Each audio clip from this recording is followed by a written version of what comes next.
Hello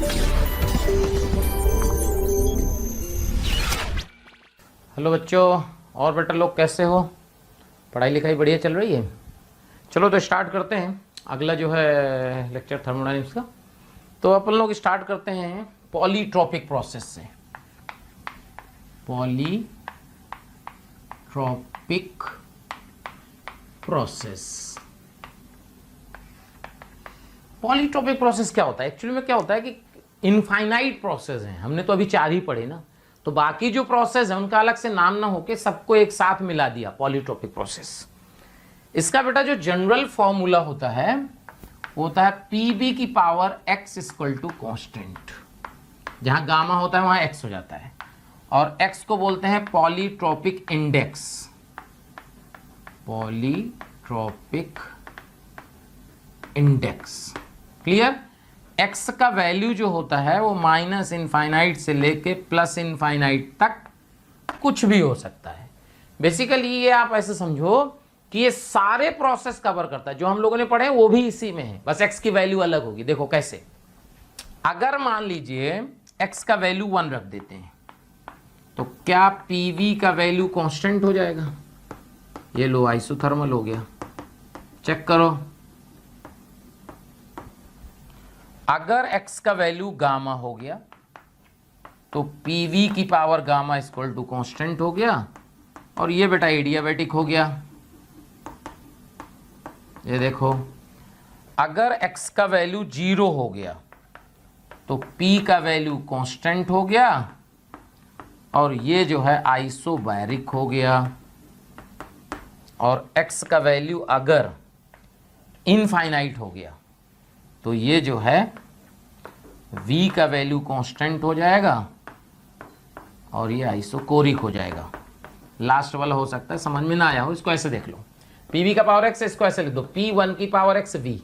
तो x का value infinite या माइनस इनफाइनाइट करोगे तो 1 बाई इनफाइनाइट क्या हो जाएगा? 0 को टेंड कर जाएगा, v का वैल्यू कांस्टेंट आ जाएगा। तो ये देखो ये सब इसी में है, क्लियर? यानी x का वैल्यू जब इनके अलावा कुछ नहीं होगा तो हम उसे पॉलीट्रॉपिक प्रोसेस बोल देंगे। क्या समझ में आ गया? क्लियर है? ओके। अब इसमें क्या करते हैं, देखो अब इसका हम लोग क्या निकालते हैं? Work done.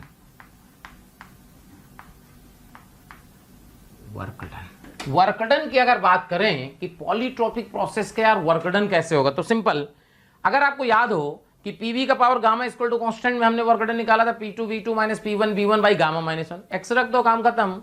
तो वर्क डन हो जाएगा this is equal to P2 V2 minus P1 V1 by gamma minus 1 की जगह क्या लिख दो? x minus 1। बहुत दिमाग नहीं लगाना, लो खत्म, आंसर आ गया। कोई डेरिवेशन नहीं, कुछ नहीं। ठीक है, वर्क डन समझ में आ गया। इसको आप लिख सकते हो W को, देखना P2 V2 को लिख दो nRT2 minus nRT1 by x minus 1। तो ये लिख सकते हो आप nR delta T by x minus 1 W। Check कर लो बेटा, W का वैल्यू ये आ जाएगा। ये W क्यों इस तरह लिखा गया उसका लॉजिक है, अभी बताएंगे। अब इसमें जो क्वेश्चन पूछा जाता है पॉलीट्रॉपिक में, वो पूछा जाता है बेटा molar heat capacity of polytropic process. So molar heat capacity, molar heat capacity. तो मोलर हीट कैपेसिटी कैसे निकालेंगे पॉलीट्रॉपिक प्रोसेस की? तो देखिए एक बात बताइए, मोलर हीट कैपेसिटी का मतलब क्या होता है? अगर मान लीजिए जैसे पढ़े होगे कि अगर मोलर की हीट कैपेसिटी C है तो हीट कितना होता है? NCM dt, NCM delta T, clear? तो देखिए कैसे निकालते हैं, समझिए। From first law of thermodynamics अपने को पता है डेल U का वैल्यू Q प्लस W होता है। फॉर आइडियल गैस की बात कर रहे हैं केवल हम, फॉर आइडियल गैस, और किसी के लिए नहीं। डेल U को लिखोगे NCV डेल्टा T, Q को लिख सकते हैं आप, अगर मोलर हीट कैपेसिटी NCM है, अगर मोलर हीट कैपेसिटी CM है तो Q क्या हो जाएगा? NCM डेल्टा T, और W अभी लिखे थे देखो NR delta T by x minus 1। वैसे तो इसका देखे होगे आप, बहुत बड़ा डेरिवेशन लोग कराते हैं, जरूरत नहीं है। ठीक है, जो काम शॉर्ट, एक बताओ, जो काम शॉर्ट में हो रहा है 2 लाइन में, उसके लिए आधा पेज क्यों भर रहे हैं भाई? ठीक है, देखो डेल्टा टी n सब गायब, तो यहां बचेगा CV, यहां बचेगा देखो NCm और यहां बचेगा R/x-1। तो Cm का वैल्यू आ जाएगा Cv, ये देखो यही तो डेरिवेशन कही हो गए, याद करो, ये लो भाई, क्लियर, समझ में आया। तो ये मोलर हीट कैपेसिटी आ गई पॉलीट्रोपिक प्रोसेस की।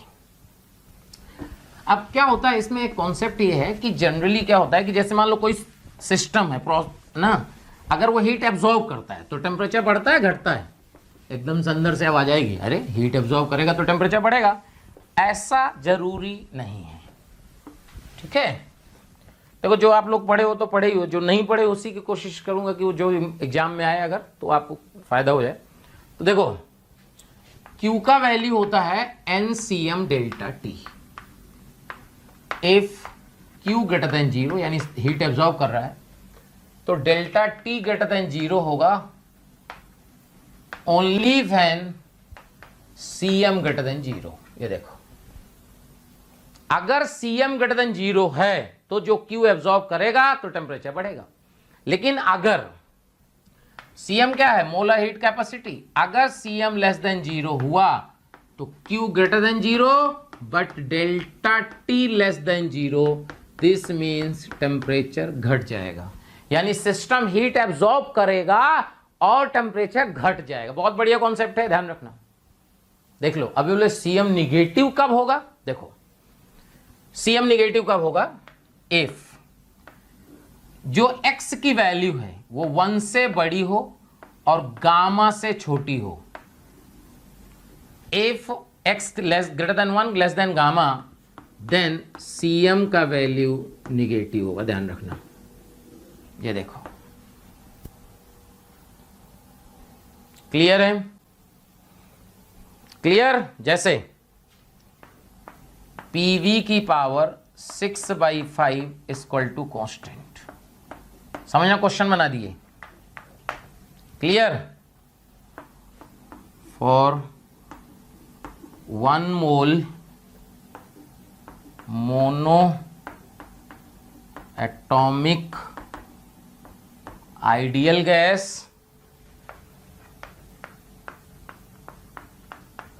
सेलेक्ट द करेक्ट स्टेटमेंट्स, ठीक है। ये प्रोसेस फॉलो कर रहा है और 1 mole mono atomic ideal gas है। A part, if Q greater than 0 then T बढ़ेगा। B part, if Q less than 0 then T घटेगा। C part, if Q greater than 0 then cooling effect होगी, ऐसा कुछ लिख देगा, और डी नन लिख दिया, ठीक है। ऐसे रफली क्वेश्चन अपन ने बना दिया, और जो एग्जाम में आएगा तो बढ़िया लैंग्वेज लिखेगा। अब देखो यहां पे x का वैल्यू है 6/5, ठीक है बेटा। अगर हम इसका Cm निकालें, Cm क्या होता है, Cv/R/1 - x। अच्छा मोनोएटॉमिक गैस है, Cv का वैल्यू होगा 3/2R, R/1 - 6/5, 3/2R plus 5R - 5R हो गया ना, देखो। हाँ तो यहां से हो गया -7/2R, चेक करो। यानी इस केस में Cm का वैल्यू क्या आ रहा है, निगेटिव। ये देखो अगर Cm का वैल्यू निगेटिव आ रहा है तो Q जो लिखिएगा वो NCm डेल्टा T। देखो Q ग्रेटर देन 0 और Cm निगेटिव, तो डेल्टा T को निगेटिव होना पड़ेगा, यानी टेम्परेचर घट जाएगा। यानी Q जब सिस्टम हीट एब्जॉर्ब करेगा तो टेम्परेचर कम हो जाएगा, यानी कि ये आएगा Q greater than 0, cooling effect. Cooling effect का मतलब क्या होता है, टेम्परेचर कम हो जाना। क्या समझ में आया? इस तरह का क्वेश्चन भी आ सकता है पॉलीट्रोपिक प्रोसेस से, ठीक है बेटा।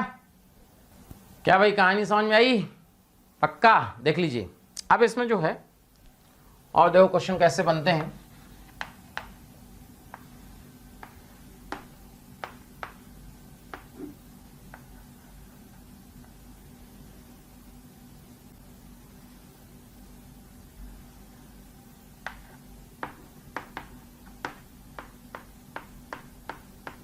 ये देखिए ऐसे पीवी कर्व दिया है, कहेगा 3 adiabats are drawn for helium O2 and O3, ठीक है। आइडेंटिफाई द करेक्ट स्टेटमेंट, वही OA हीलियम का होगा, O2 का होगा, ये बताना है आपको, ठीक है। अब ये देखा जाए कि यार ये कैसे बताया जाए, ये कैसे पता चलेगा।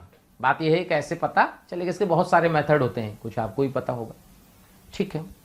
तो देखो इसका तरीका क्या है भाई, इसका समझ में आ गया ना क्वेश्चन क्या है। 3 adiabats are drawn for helium, लिख तो चाहे तो,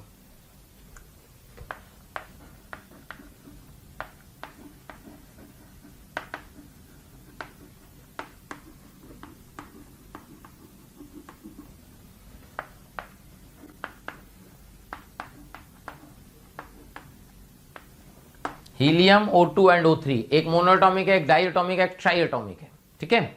और आपको बताना वही करेक्ट द सिलेक्ट स्टेटमेंट क्या होगा, OA फॉर हीलियम, OB इस तरह लिखा होगा, ठीक है। सो जो है अब आपको इसमें कैसे बताया जाए ये समझना है, ठीक है। बताओ भाई कैसे बताओगे। देखो जो आपको मेथड आता है वो तो ठीक है, वो तो आता ही है, तो कोई दिक्कत नहीं है।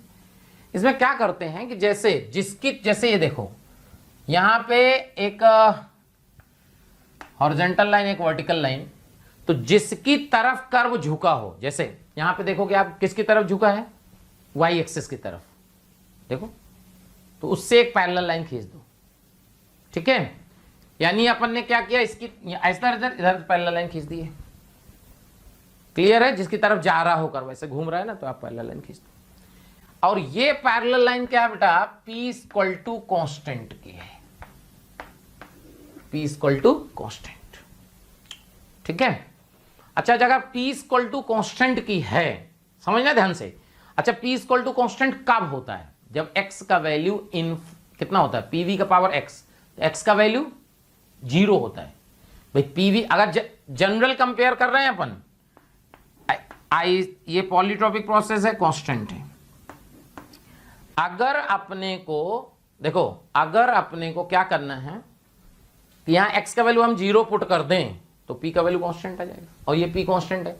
यानी जैसे ये कर्व ऊपर जा रहा है, क्या यहां गामा जो है घटना चाहिए, चेक करो, गामा क्या होना चाहिए, घटना चाहिए। एक बार चेक कर लेना, शॉर्ट ट्रिक है, सीधे आंसर आ जाता है। गामा घटना चाहिए। गामा घटना क्यों चाहिए, क्योंकि यार गामा का वैल्यू तो 0 की तरफ जा रहा है, 0 तो मतलब घटना है, बट होता थोड़ी ना है 0। इसका मतलब ये हुआ कि देखो गामा और F यानी डिग्री ऑफ फ्रीडम इनवर्सली होते हैं, तो डिग्री ऑफ फ्रीडम जिसका ज्यादा है उसका गामा कम है, और डिग्री ऑफ फ्रीडम किसका ज्यादा है, ट्राइएटॉमिक का।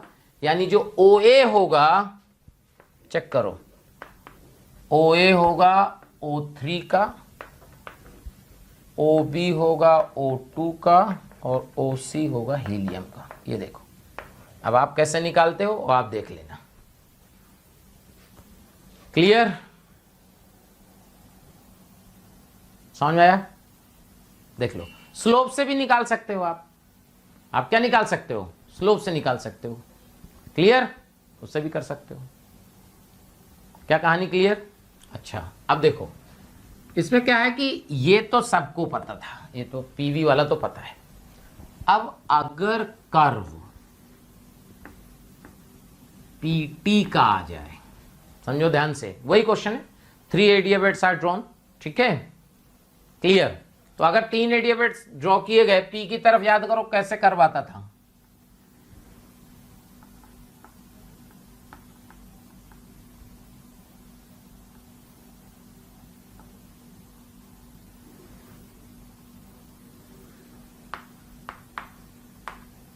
ये देखो, क्लियर। अब आपको बताना है कि ये किसका कर्व है, चेक करो। उसमें तो आपने स्लोप से बता दिया, इसमें स्लोप से नहीं बता पाइएगा, क्योंकि इसका जो फॉर्मूला होता है P1 माइनस गामा, P की power gamma equal to constant, देख लो, क्लियर। और इसका जो स्लोप होगा ना, स्लोप वो होगा minus gamma by 1 minus gamma P by T, check करो, निकाल के देखोगे dp by dt, dp by dt, ठीक है। सो अब देखो तो अगर अपने पास तरीका है, तरीका क्या है, ये किसकी तरफ झुक रहा है, ऐसे झुक रहा है, तो उसके पैरेलल लाइन खींचना है, यानी कि जिसकी तरफ झुक रहा है वो लाइन खींच दो। ये देखो, अब आप ऐसे खींचोगे तो इधर थोड़ी ना झुक रहा है, देखो कर्व का जो डायरेक्शन है वो ऐसे है, तो आप एक लाइन ऐसे खींच दो, उस लाइन को भिड़ाना है आपको। अब ये जो लाइन है ये बेटा t का वैल्यू कांस्टेंट की तरफ है, t का वैल्यू कांस्टेंट, चेक करो। अगर t का वैल्यू कांस्टेंट है तो t का वैल्यू कांस्टेंट कब होता है, जब x का वैल्यू 1 होता है, x का वैल्यू 1 होता है, यानी ये कर्व 1 की तरफ टेंड कर रहा है। लेकिन गामा का वैल्यू तो बेटा हमेशा ग्रेटर देन 1 होता है, तो इसका मतलब जो 1 से दूर है उसका गामा सबसे ज्यादा है, यानी गामा OC सबसे ज्यादा, gamma OB then gamma OA, क्योंकि जितना पास होगा उसका गामा 1 की तरफ होगा, 1 की तरफ होने का मतलब कम है। चेक करो, तो इसका मतलब ये हुआ कि OC का गामा सबसे ज्यादा है, यानी डिग्री ऑफ फ्रीडम सबसे कम होगी, तो ये OC जो हो गया ये हीलियम का हो गया, OB जो हुआ ये O2 का हो गया, और OA बेटा O3 का हो गया। ऐसे कर सकते हैं आप, तरीके हैं, आप देख लो, आपको अगर समझ में आ गया हो तो बहुत बढ़िया, नहीं तो स्लोप से तो अपन कर ही सकते हैं। क्या भाई, स्लोप से कर सकते हैं ना, देख लो स्लोप से कैसे करेंगे, स्लोप से बता देते हैं। देखो इसका स्लोप है, इसको आप लिख सकते हो gamma by gamma minus 1 p by T. देखो इस पॉइंट पे अगर आप स्लोप देखोगे, इस पर्टिकुलर पॉइंट पे, तो आपको स्लोप किसका ज्यादा नजर आएगा, OA का। चेक करो, टेंजेंट बनाओ, ये देखो ये कम हो जाएगा, OC का सबसे कम होगा, OA का सबसे ज्यादा होगा। हाँ ठीक है, तो स्लोप आप देखोगे, slope of OA greater than OB greater than OC। Check कर लो, स्लोप का मतलब टेंजेंट ड्रॉ कर लो, एंगल देख लो। अच्छा अब देखो क्या करना है कि आप ये देखना है कि स्लोप तो आ गया, अब ये p बाई टी तो सबके लिए सेम है, तो स्लोप डायरेक्टली प्रोपोर्शनल टू जो है, slope directly proportional to gamma by gamma minus 1। अच्छा गामा बाई गामा माइनस 1 के डायरेक्टली है, बट गामा से कैसे है अपने को पता करना है। अगर अपने को ये देखना है कि गामा से कैसे रिलेट करें, तो देखो ध्यान सुनिएगा, तो जो स्लोप है इसको लिखिए आप 1 by 1 minus 1 by gamma. Check करो, इसका मतलब क्या हुआ, गामा से डिवाइड कर दिए। अब देखना गामा बढ़ा 1 बाई गामा घटा, 1 बाई गामा घटा तो ये क्वांटिटी बढ़ी और ये क्वांटिटी बढ़ी, ओवरऑल घट गया, यानी गामा बढ़ने से स्लोप घट रहा है, यानी क्या slope inversely proportional to gamma है। चेक करो, अगर slope inversely proportional to gamma है, चेक करो, यानी OA का स्लोप सबसे ज्यादा होगा तो गामा सबसे कम होगा, वही लिखा है देखो। ऐसे भी कर सकते हैं, वो आपकी चॉइस, देख लीजिए। यानी अपने को क्या होता है कि जो दिया होता है उसका स्लोप निकालते हैं और स्लोप से देखते हैं वो गामा के प्रोपोर्शनल है या इनवर्सली है। जैसे इसमें निकालने की जरूरत नहीं, इसका स्लोप तुम्हें पता है minus gamma p by v होता है, लेकिन PT VT का आपको नहीं पता बेटा, वो निकालना पड़ेगा। देख लो जो हमने बताया ना, अगर उस मेथड को फॉलो करते हो तुरंत आंसर आ जाएगा। देख लो, जैसे जिसकी तरफ झुक रहा है उससे लाइन खींच दो और बस देख लो गामा बढ़ रहा है घट रहा है। क्या भाई बात समझ में आई? पक्का देख लीजिए, कोई दिक्कत नहीं होनी चाहिए, तुरंत आना चाहिए। हाँ बेटा, तो पॉलीट्रॉपिक प्रोसेस क्लियर हो गया कि भाई पॉलीट्रॉपिक प्रोसेस जो है बेसिकली हर एक प्रोसेस को इंक्लूड करता है। तो देखो इसके बाद जो है हम लोग पढ़ते हैं Carnot engine, but Carnot engine में पढ़ाने वाला नहीं हूँ क्योंकि वो आपने फिजिक्स में पढ़ लिया होगा, और क्योंकि क्रैश कोर्स में बेटा टाइम कम है, इसलिए अगर हर चीज़ पढ़ाएंगे तो ये तो 12-13 लेक्चर का चैप्टर है, तो पॉसिबल नहीं है ना। तो कार्नोट इंजन आप पढ़ लीजिएगा ना, कुछ नहीं होता उसमें, एफिशिएंसी का फार्मूला है 1 - T2/T1, सीधे आंसर आ जाता है ना। सो जो है अब हम लोग बात करते हैं कॉन्सेप्ट ऑफ एंट्रोपी की, बहुत इंपॉर्टेंट कॉन्सेप्ट ऑफ एंट्रोपी। अच्छा खास बात इसमें पता क्या है, इंपॉर्टेंट तो है, बहुत इंपॉर्टेंट है, हर साल क्वेश्चन आना ही है, और ये समझ में नहीं आती। सबकी शिकायत क्या होती है कि ये सर समझ में नहीं आती। ठीक है, so concept of entropy, basically entropy क्या है, एंट्रोपी कैसे डिफाइंड होती है? Entropy is a measurement of randomness और डिसऑर्डरनेस। बेसिकली एंट्रोपी क्या है? ये जैसे एक होता है ना कि भाई सिस्टमैटिक है, यानी रैंडमनेस कम है, ठीक है? तो रैंडमनेस या डिसऑर्डरनेस मेजर करने का तरीका है एंट्रोपी। क्लियर है बेटा? क्या बात समझ में आ रही है? Clear? Entropy is a state function, entropy is a state function, ठीक है भाई? ये स्टेट फंक्शन है। मतलब क्या होता है स्टेट फंक्शन का? कि पाथ अलग अलग हो और इनिशियल फाइनल पोजीशन सेम हो, तो वैल्यू जो उसका डेल होगा यानी del S, change in entropy, क्या आएगा बेटा? सेम आएगा। क्या कहानी क्लियर हो रही है? तो ये बात समझ में आई कि ये है। अब देखो, अगर अपन ने कहा कि entropy is a direct measurement of randomness और डिसऑर्डरनेस, तो इससे सीधे ये समझ में आया कि जो एंट्रोपी होगी वो सबसे ज्यादा बेटा गैस की होगी, फिर लिक्विड की होगी, और सॉलिड में दो है, एमॉर्फस सॉलिड और क्रिस्टलाइन सॉलिड।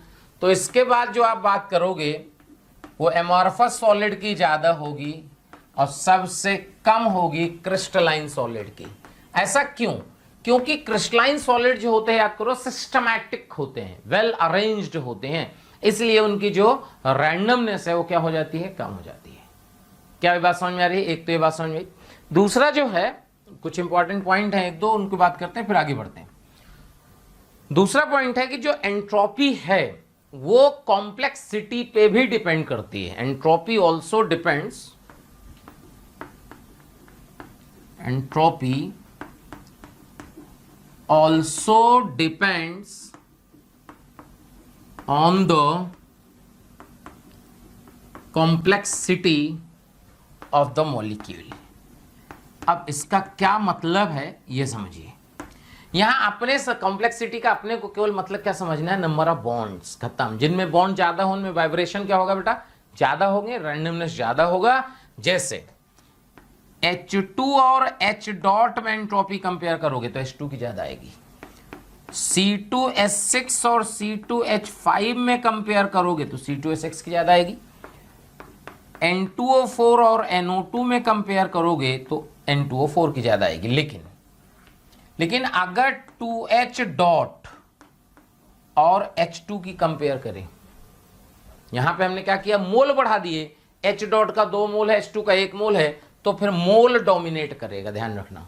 यानी अगर NO2 के 2 मोल कर दें और यहां N2O4 कर दें तो ये हो जाएगा। क्या ये बात समझ में आ रही? छोटी सी चीज है लेकिन ध्यान रखना कि भाई ऐसे होता है, ठीक है? तो ये जो है एंट्रोपी समझ में आया कैसे हुआ। अब अगला क्या है, ध्यान सुनना।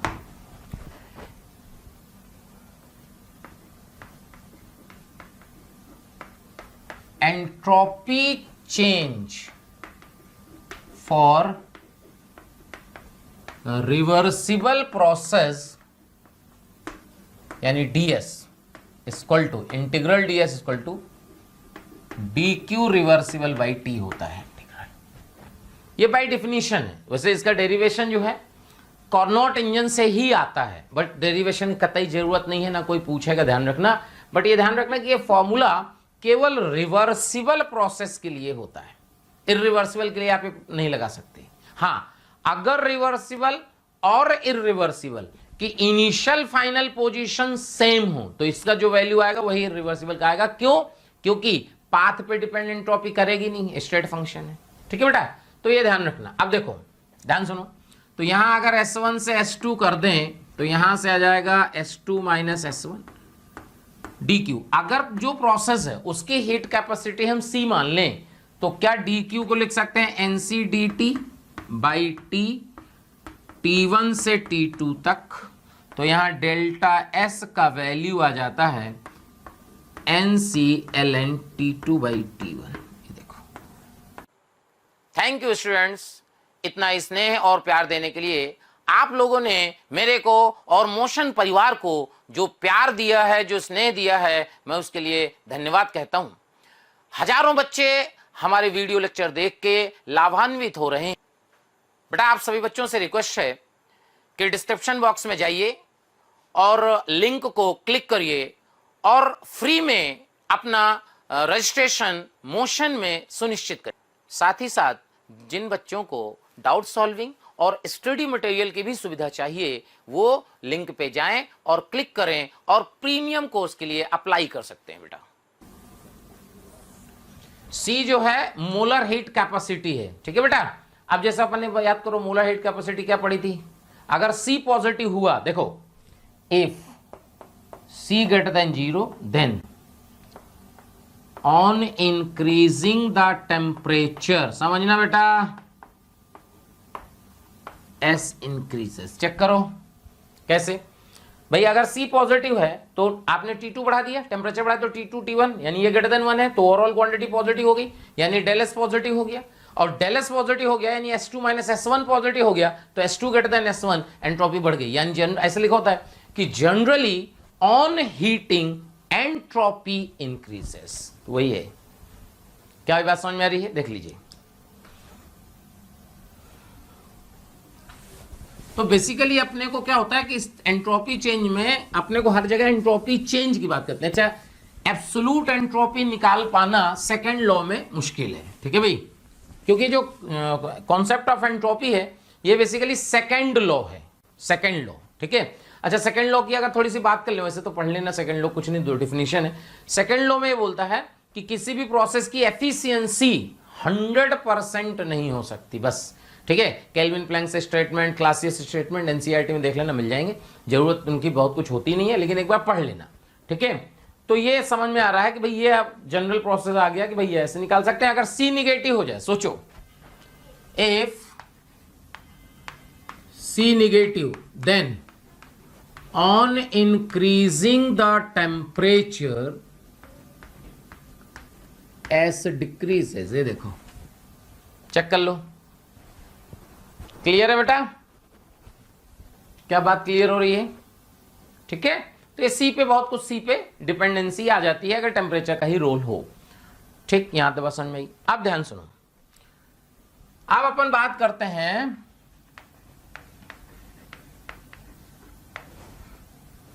Entropy change for chemical reaction. Entropy change for chemical reaction, अगर कोई केमिकल रिएक्शन आपको दी है उसका entropy change, like N2 plus 3H2 gives 2 ammonia, तो एंट्रोपी डेल एस नॉट का मतलब entropy change at standard state. Standard state में temperature का वैल्यू कितना होता है, 25 डिग्री, वो एसटीपी वाला नहीं है, ध्यान रखना। टेम्परेचर का वैल्यू कितना होगा, 25 डिग्री, ठीक है। प्रेशर का वैल्यू 1 बार, मोलर कंसंट्रेशन 1, ठीक है, ओके। तो डेल एस नॉट होता है del S naught of product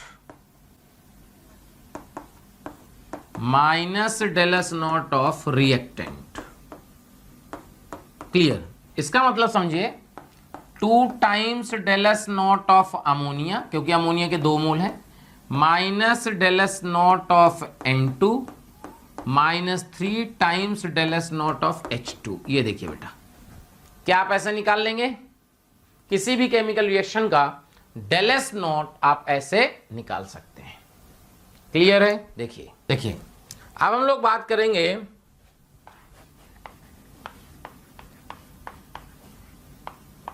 entropy change for ideal gas. Entropy change for ideal gas, अगर अपन बेटा बात करें entropy change for ideal gas कि आइडियल गैस का एंट्रोपी चेंज क्या होगा, तो देखो सिंपल सा तरीका है। अगर अपने को एंट्रोपी चेंज निकालना है कि भाई एंट्रोपी चेंज क्या होगा, तो देखो from first law of thermodynamics we can write from float du का वैल्यू होता है dq प्लस dw, क्या भाई। अच्छा, अभी तो पढ़े थे ds का वैल्यू dq बाई t, तो dq का वैल्यू क्या हो जाएगा tds, और du हो गया ncv dt आइडियल गैस के लिए, ये हो गया tds, dw हो गया माइनस pdv, बोलो।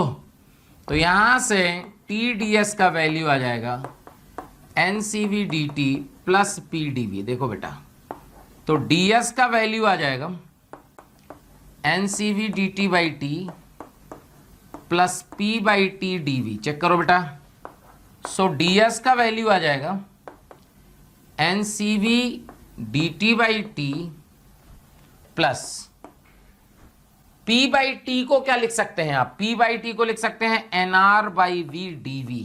चेक करो, आप इधर इंटीग्रेट कर दें अगर पूरे को, तो S1 से S2 तक, T1 से T2 तक, V1 से V2 तक, तो यहां से बेटा देखो डेल एस का वैल्यू आएगा N C V L N T two by T one plus N R L N V two by V one. Check कर लो, चेक कर लो।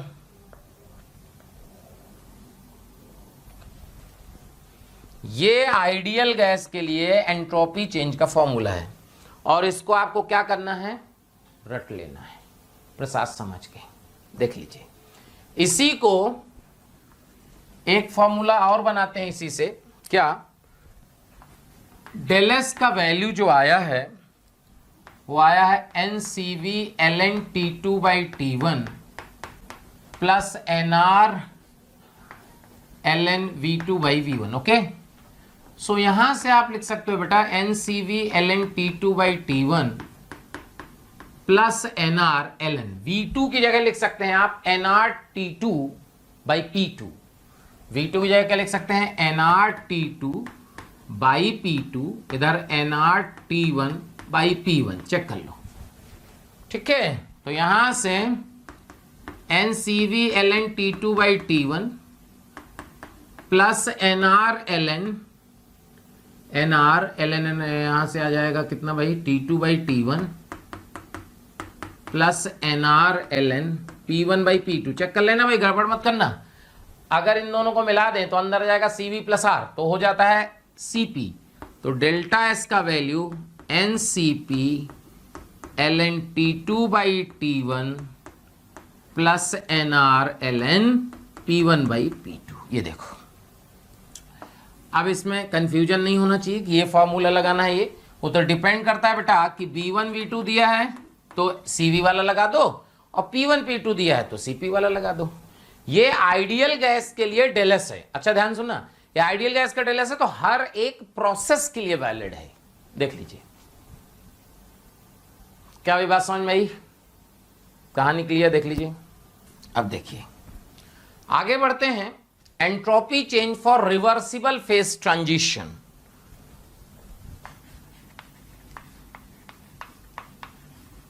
Entropy change for reversible phase transition. Entropy change for reversible phase transition, अब ये क्या है, बहुत important है, ध्यान रखिएगा, बहुत इंपॉर्टेंट है, बहुत क्वेश्चन आते हैं इससे।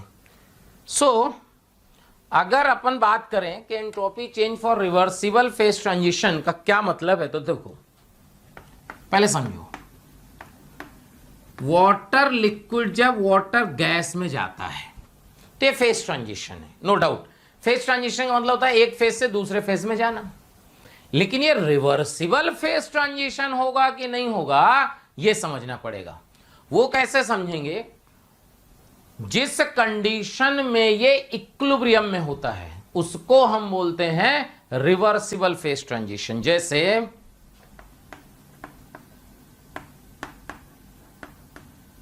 ये देखो, अगर आपके पास ये कंडीशन लिखी हुई है तो ये रिवर्सिबल फेज ट्रांजिशन है। जैसे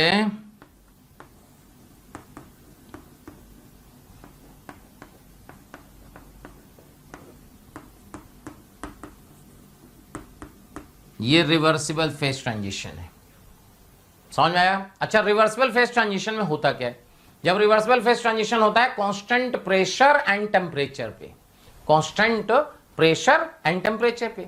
सो इसका अगर हम सोच के देखना, अपने आप समझ में आ जाएगा। डेल एस निकालोगे तो ऐसे इंटीग्रल लिखोगे D Q by T, integral क्या लिखिएगा, डी क्यू बाई टी। वही तो रिवर्सिबल के लिए तो फॉर्मूला हमेशा वैलिड है। अच्छा, टी कांस्टेंट है बेटा, टी बाहर आ गया, इंटीग्रल डी क्यू हो गया क्यू, तो क्या ये हो गया एक प्रकार से क्यू बाई टी। बोलो जल्दी बोलो, समझना। अच्छा, कांस्टेंट प्रेशर पे Q ही डेल एच होता है। कांस्टेंट प्रेशर पे जो Q होता है वो डेल एच के बराबर होता है, यानी कि डेल एस का वैल्यू क्या ये डेल एच हो जाएगा। अच्छा, कौन सा डेल एच है ये? वेपराइजेशन। लिक्विड गैस जाता है तो क्या होता है? वेपराइजेशन डिवाइडेड बाई, ये देखो, इसी तरह इसका जो डेल एस, इसको डेल एस वेपराइजेशन भी कह सकते हैं, इसको डेल एस फ्यूजन कह सकते हैं। फ्यूजन मतलब समझ आ रहा है, गलना। तो del H fusion by 273। Check कर लो बेटा, कहीं भी डाउट हो, कोई भी डाउट हो तो कुछ नहीं कर सकते भाई। क्लास होती तो कह देते कहीं भी डाउट हो तो पूछ लो, सॉरी, ठीक है, मैसेज कर देना, टाइम मिलेगा तो रिप्लाई कर देंगे बेटा।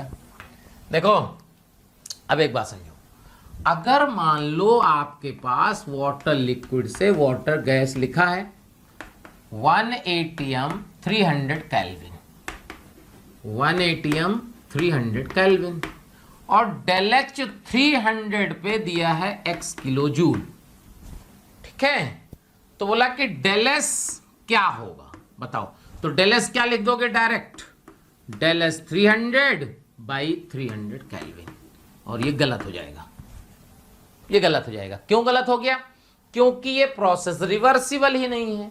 जब प्रोसेस रिवर्सिबल नहीं है तो आप रिवर्सिबल वाला फार्मूला नहीं लगा सकते, ये केवल 1 atm 373 पे ही लगेगा बेटा।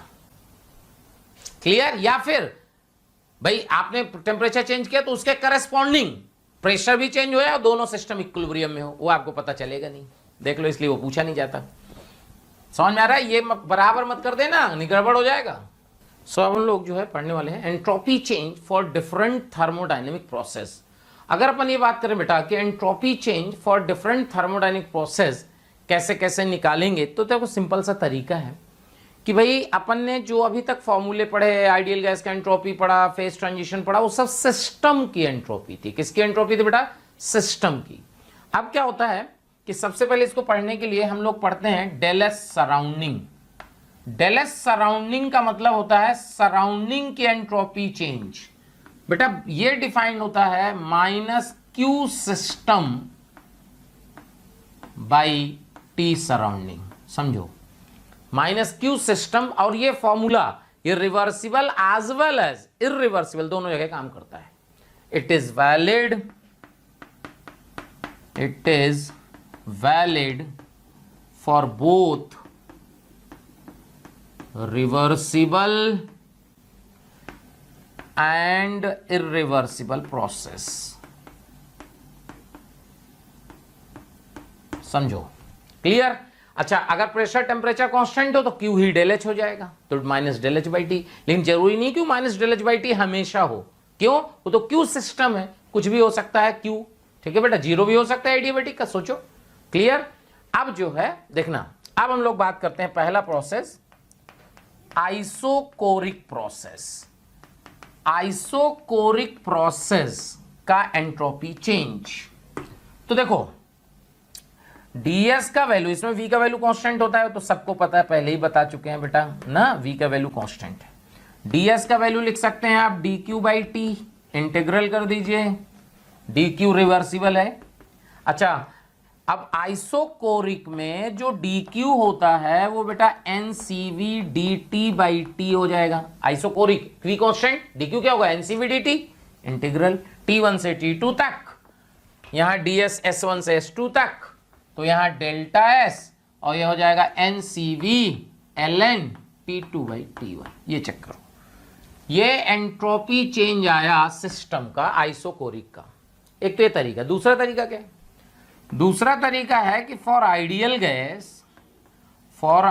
गैस डेल एस का वैल्यू हमने पढ़ा कि N C V L N T two by T one plus N R L N V two by V one. बोलो वो। अच्छा, V two equal to V one है क्योंकि आइसोकोरिक है, तो ये खत्म। देखो सीधे एक लाइन में आंसर आ गया, डेल एस का value N C V ln T2 by T1। लो झंझट ही खत्म करो। क्या बात क्लियर हो गई?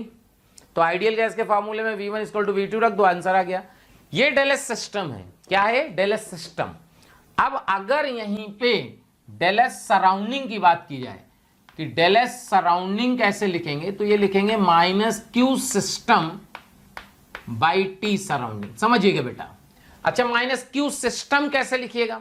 क्यू सिस्टम क्या है? क्योंकि आइसोकोरिक है तो यहां से जो क्यू सिस्टम आएगा वो आएगा NCV T2 minus T1 divide by T surrounding. Check कर लो, ये डेल एस सराउंडिंग होगा। दोनों को जोड़ दोगे डेल एस यूनिवर्स आ जाएगा। क्या कहानी क्लियर हो रही है?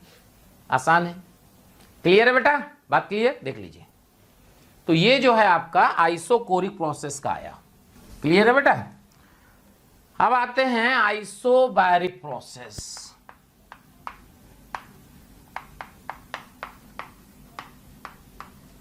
आइसोबैरिक प्रोसेस में del S system ideal gas के फॉर्मूले से अगर देखें, एक फॉर्मूला आपको ये बताया गया था,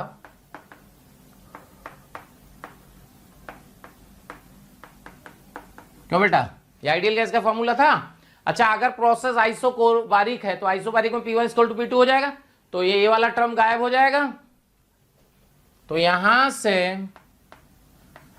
डेल एस सिस्टम का वैल्यू आ जाएगा NCP ln T2 by T1। Check करो,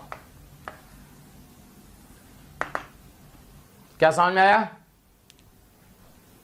अब अगर हम डेल एस सराउंडिंग की बात करें कि डेल एस सराउंडिंग, तो डेल एस सराउंडिंग क्या होगा समझो? Minus Q system by T surrounding. अच्छा, आइसोबैरिक में क्यू सिस्टम क्या हो जाता है? Del H. तो आप इसको लिख सकते हो minus del H by T. Del H क्या होता है?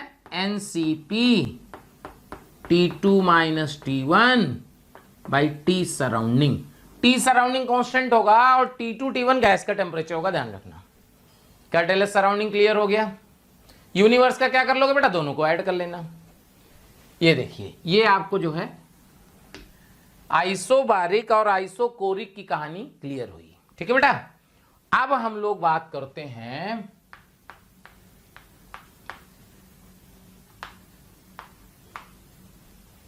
आइसोथर्मल प्रोसेस की। देखो, आइसोथर्मल प्रोसेस क्या होता है? देखो, आइसोथर्मल प्रोसेस में अब थोड़ा सा कॉम्प्लिकेशन बढ़ेंगे।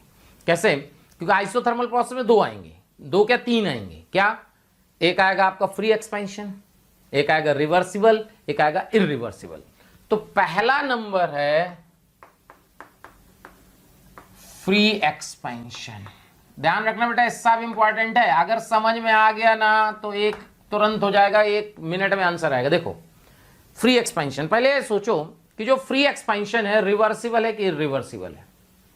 क्या फ्री एक्सपेंशन रिवर्सिबल हो सकता है? सोचो, एक्चुअली में क्या होता है? रिवर्सिबल में होता है कि P एक्सटर्नल और P internal through out the process same होते हैं, लेकिन P एक्सटर्नल ही 0 है यहां और P इंटरनल तो कुछ होगा, तो इनिशियली नहीं है। इसका मतलब ये कभी भी रिवर्सिबल नहीं होगा, it is a irreversible process. लेकिन अगर आइडियल गैस है, कंटेनर के अंदर आइडियल गैस है और बिगिनिंग की पोजीशन और लास्ट की पोजीशन रिवर्सिबल और इरिवर्सिबल की सेम है, रिवर्सिबल की और इरिवर्सिबल की initial and final position same है, तो हमें क्या करना है? हमें इरिवर्सिबल का अगर एंट्रोपी चेंज निकालना है तो हम रिवर्सिबल का निकाल लेंगे और उसको उसके बराबर कर देंगे। बोले ऐसे क्यों? क्योंकि entropy is a state function. अगर एंट्रोपी स्टेट फंक्शन है तो आप किसी रास्ते से जाओ, डेल एस सेम आएगा। यानी हम एक रिवर्सिबल से जा रहे हैं, एक इरिवर्सिबल जा रहे हैं, इनिशियल फाइनल सेम है, तो हम तो रिवर्सिबल का निकाल लेंगे और कह देंगे बेटा इसका भी बराबर ही होगा। क्यों? क्योंकि इनिशियल फाइनल सेम है, पाथ पे डिपेंडेंसी होती नहीं, किसी भी पाथ से जाओ डेल एस का वैल्यू सेम आएगा। तो इसमें भी आइडियल गैस का फॉर्मूला लगा दो। हम मानेंगे कि इनिशियल फाइनल सेम है अगर, तो आइडियल गैस का फॉर्मूला तो ऑलवेज वैलिड है, बस इनिशियल फाइनल सेम होना चाहिए। तो क्या डेल एस सिस्टम जो होगा, समझना बेटा, डेल एस सिस्टम, क्योंकि free expansion isothermal T1 T2 constant है, तो यहां से क्या हो जाएगा, NCP NCV L N T2 by T1, ये वाला टर्म बेटा T1 T2 बराबर है ना, तो ln1 0 हो जाएगा। तो यहां से आ जाएगा nr ln v2 by v1 और nr ln p1 by p2, याद है ना। अच्छा, अब डेल एस सराउंडिंग समझो। डेल एस सराउंडिंग होता है minus Q system by T surrounding. अब सोचना, फ्री एक्सपेंशन में क्यू क्या होता था, 0 बाई टी, तो यह हो गया 0। चेक करो, तो डेल एस यूनिवर्स जो हुआ ये हो गया N R L N V two by V one, और ग्रेटर देन 0 आएगा, देख लो। क्या समझ में आया, चेक कर लो अच्छे से, क्लियर है, क्योंकि फ्री एक्सपेंशन में क्यू 0 होता है। अब आया आपका रिवर्सिबल, दूसरा नंबर होगा रिवर्सिबल आइसोथर्मल प्रोसेस। सो रिवर्सिबल आइसोथर्मल प्रोसेस, देखो अगर रिवर्सिबल है तो क्या डेल एस सिस्टम का वैल्यू लिख सकते हैं आप, क्या, integral D Q reversible by T, याद आया। अच्छा, डी क्यू, टी तो कांस्टेंट है तो 1 बाई टी हो गया। डी क्यू को क्या लिख सकते हैं आप, याद करो, डी क्यू क्या भाई, जल्दी बताओ, डी क्यू को क्या लिख सकते हैं। डी क्यू को आप ऐसे कुछ भी नहीं लिख सकते। डी क्यू को आप ऐसे सोचो कि डी क्यू को जैसे D U equal to D Q plus D W. अच्छा, डी यू तो एनसीवी डी टी है, तो डी यू 0 है, तो डी क्यू को लिख सकते हैं माइनस डी डब्ल्यू। चेक करो, डी क्यू को लिख सकते हैं माइनस डी डब्ल्यू।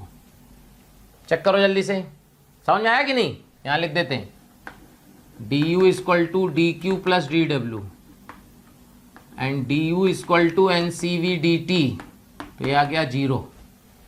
ये 0 आ गया तो डी क्यू का वैल्यू माइनस डी डब्ल्यू। अच्छा, डी डब्ल्यू यानी डब्ल्यू रिवर्सिबल बाई टी।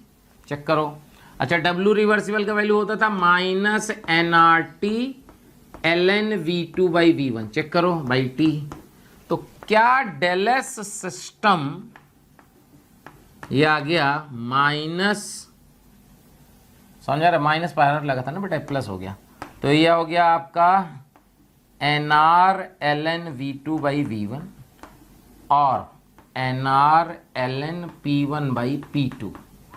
ये देखो क्या वो पहले जैसा आ गया, देखो क्यों नहीं आएगा, क्योंकि अगर इनिशियल फाइनल पोजीशन सेम है तो आप किसी रास्ते से जाओ, रिवर्सिबल जाओ, इरिवर्सिबल जाओ, घूम के जाओ, पैदल जाओ, मोटरसाइकिल जाओ, ऑडी से जाओ, जो जिसके पास होगी, ठीक है, तो कैसे भी जाओ कोई फर्क नहीं पड़ता। इनिशियल फाइनल पोजीशन अगर सेम है तो चेंज इन एंट्रोपी सेम होगा।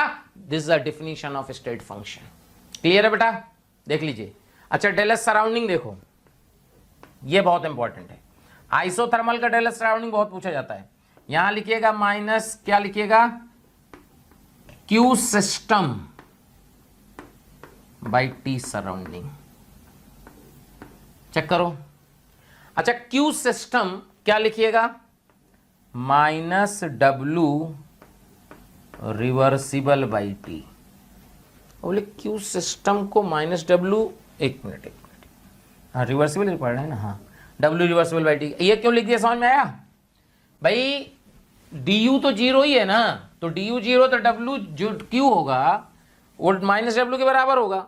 अब देखो, तो डेल एस सराउंडिंग जो होगा वो माइनस डब्ल्यू रिवर्सिबल क्या था, minus N R T L N V two by V one by T, this is equal to minus N R L N V two by V one. ये देखो, तो del S universe जो होगा वो हो जाएगा 0।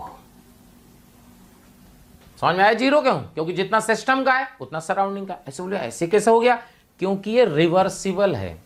तो रिवर्सिबल है तो आर एफ आर बी जैसे बराबर होता है रिएक्शन में, तो जितना सिस्टम का घटेगा उतना ही सराउंडिंग का बढ़ेगा। तो यूनिवर्स का एंट्रोपी हमेशा रिवर्सिबल प्रोसेस का क्या होगा बेटा, 0 होगा। देख लो, अब तीसरा प्रोसेस आता है। प्यारे बच्चों, बहुत सारे बच्चों के कमेंट आ रहे हैं ना कि आप इस टॉपिक पे वीडियो बनाइए। तो मैं बच्चों आपको बताना चाहता हूं कि ऐसा हो सकता है कि वो वीडियो ऑलरेडी चैनल में पड़ा हो। उसके लिए आपको करना क्या है कि मोशन के चैनल को सब्सक्राइब करना है और बेल आइकन को हिट करना है, जिससे आपके कोई भी नोटिफिकेशन मिस ना हो। हम कोशिश करेंगे कि आपकी जो डिमांड है मोशन परिवार पूरी करे। Irreversible isothermal process, irreversible isothermal process. अगर हम बात करें इर्रिवर्सिबल आइसोथर्मल प्रोसेस की कि यार ये इर्रिवर्सिबल आइसोथर्मल प्रोसेस क्या है, तो देखो सिंपल, हमने क्या बोला, जैसे अगर आपको याद हो, देखो पीवी कर्व, ये ए से बी हम रिवर्सिबल जाते थे, याद है, बहुत सारा बताए थे इसमें, तो P1 V1 V2 P2। तो क्या हम यहां से यहां तक रिवर्सिबल जाते थे, और अगर ए से बी तक ही इर्रिवर्सिबल जाएं तो क्या रिवर्सिबल और इर्रिवर्सिबल की इनिशियल फाइनल पोजीशन सेम है? तो इसका मतलब एंट्रोपी सेम होगी सिस्टम की। चेक करो, ध्यान रखना बस, डेल एस इर्रिवर्सिबल को आप इंटीग्रल, ये लिखना गलत है, वो बाई चांस आ जाए वो अलग बात है, बट लिखना गलत है क्योंकि फॉर्मूला इर्रिवर्सिबल में लगता ही नहीं है। तो यहां से आप ध्यान रखना है कि डेल एस अपन क्या लिखेंगे इसमें, del S irreversible is equal to del S reversible, this is equal to N R L N V2 by V1 या P1 बाई P2 कर सकते हैं। पहले बताओ ये दोनों बराबर हो गए, समझ में आया? क्योंकि because in case of isothermal irreversible process the initial position and the final position of reversible and irreversible process are same, therefore by the definition of state function del s reversible will be equal to del s irreversible। क्या भाई कहानी clear है? देख लीजिए, क्योंकि अगर initial final position same होंगी तो आप किसी रास्ते से जाओ उससे कोई फर्क नहीं पड़ता। तो क्या हम ए से बी तक रिवर्सिबल जाते थे तो डेल एस आता था N R L N V2 by V1। अब ए से बी तक ही इर्रिवर्सिबल जाना है तो सेम आएगा entropy change with the definition of state function. क्या समझ में आया? देख लीजिए, सिस्टम की एंट्रोपी है, ध्यान रखना है, ये जो डेल एस इर्रिवर्सिबल आया है सिस्टम की एंट्रोपी है, यानी कि del S system irreversible N R L N V2 by V1। अगला देखिए,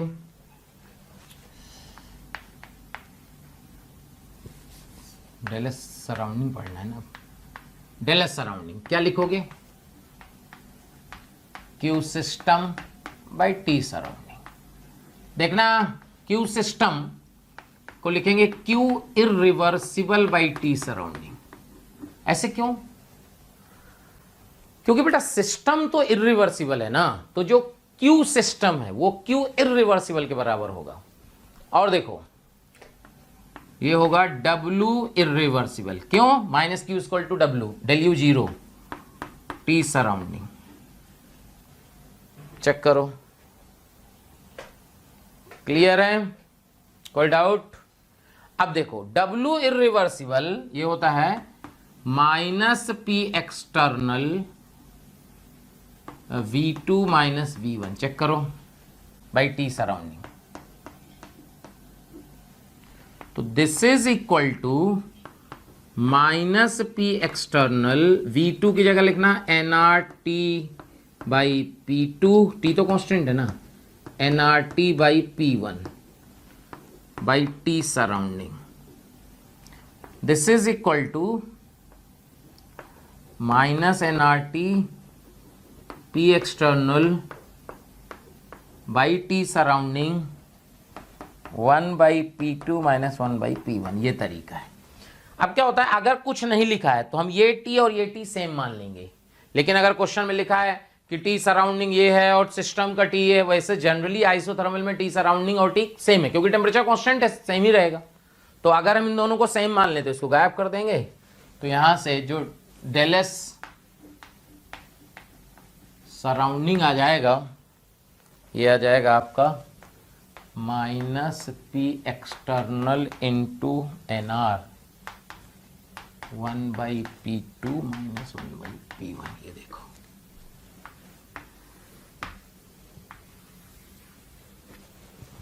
समझ में आया? अच्छा, अगर आपको ये देखना है कि इसका यूनिवर्स का एंट्रोपी क्या होगा, तो देखो डेल एस सराउंडिंग पॉजिटिव होगा, निगेटिव होगा, ये सब अगर चेक करना है तो आप चेक कर सकते हो। देखो कैसे, कभी कभी मैच द कॉलम आ जाता है। Del S universe equal to लिखोगे आप del S system plus del S surrounding, T constant है। डेल एस सिस्टम आया था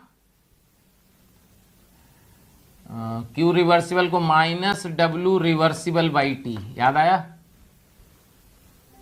ठीक है। और डेल एस सराउंडिंग आ रहा है आपका W irreversible by T, T surrounding system same मान लिए। ये देखो, ठीक है। अब लिखेंगे, देखना, फॉर एक्सपेंशन, मान लो एक्सपेंशन हो रहा है, फॉर एक्सपेंशन याद करो, एक्सपेंशन वर्क डन निगेटिव होता है और डब्ल्यू रिवर्सिबल का मैग्नीट्यूड डब्ल्यू इरिवर्सिबल से ज्यादा होता है, ये याद होना चाहिए। और डब्ल्यू क्योंकि निगेटिव है तो मॉड इसका ऐसे ओपन होगा, W reversible greater than W irreversible. तो यहां से W reversible plus W irreversible greater than 0। ये देखो, यही तो है, टी कॉमन ले लो, minus W reversible plus W irreversible, यानी डेल एस यूनिवर्स क्या होगा, आइसोथर्मल इरिवर्सिबल का पॉजिटिव। अगर कंप्रेशन के लिए भी चेक करा देते हैं, for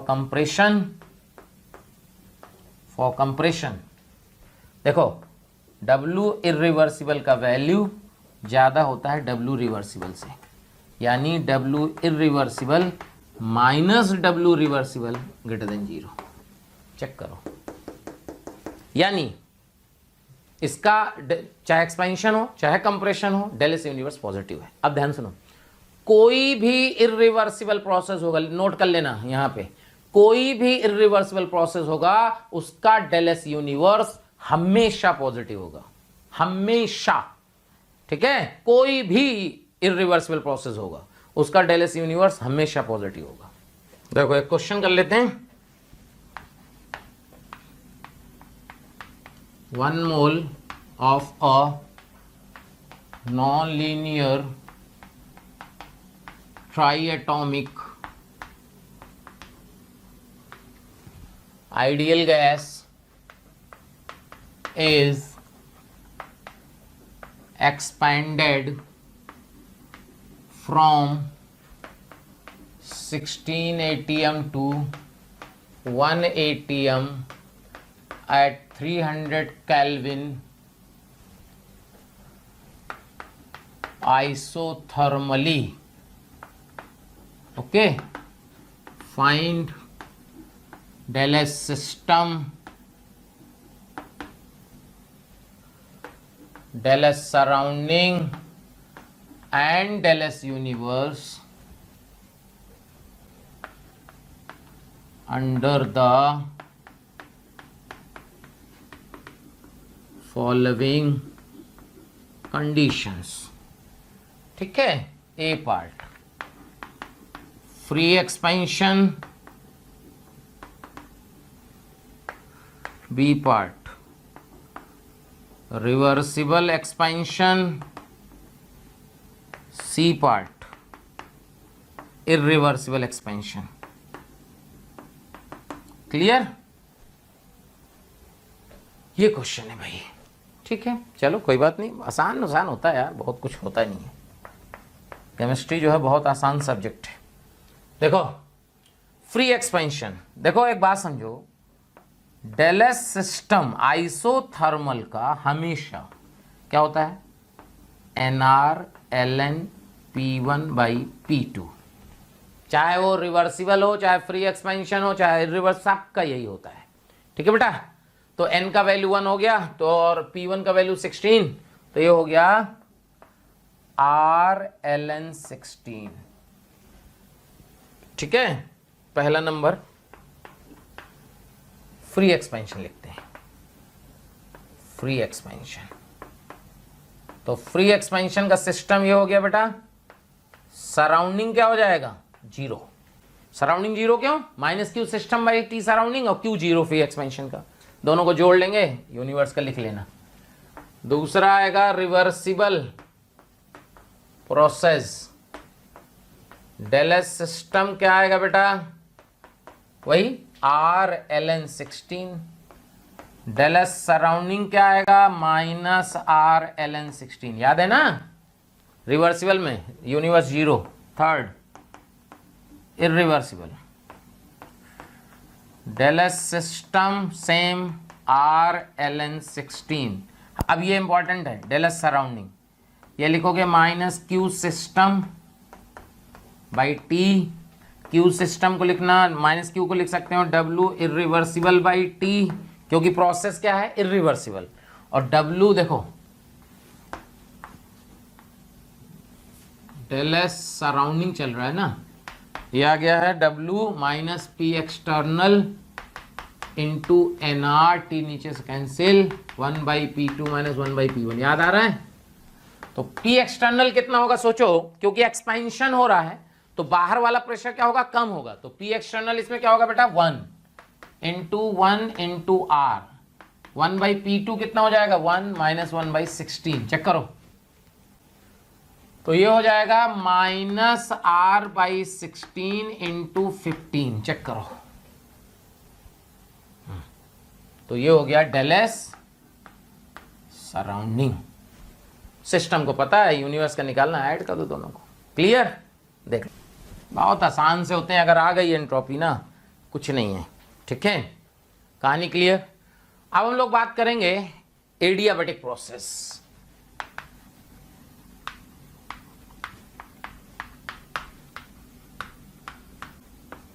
adiabatic process, adiabatic process का एंट्रोपी चेंज।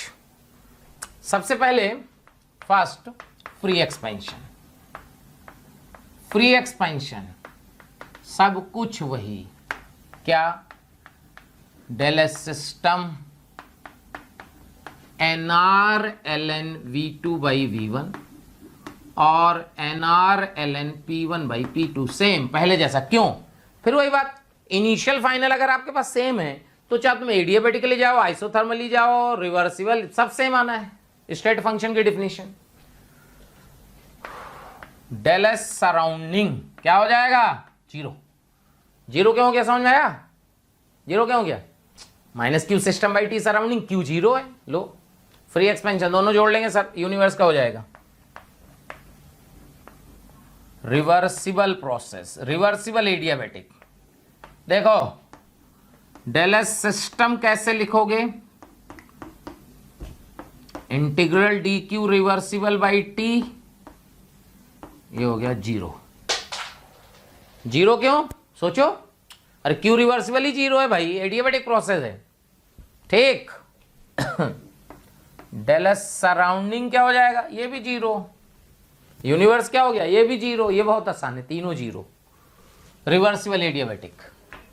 ठीक है, क्लियर? अच्छा एक बात और, if delta S equal to zero then process is known as isentropic। ठीक है, ध्यान से, अगर if delta h equal to zero means h equal to constant, process is known as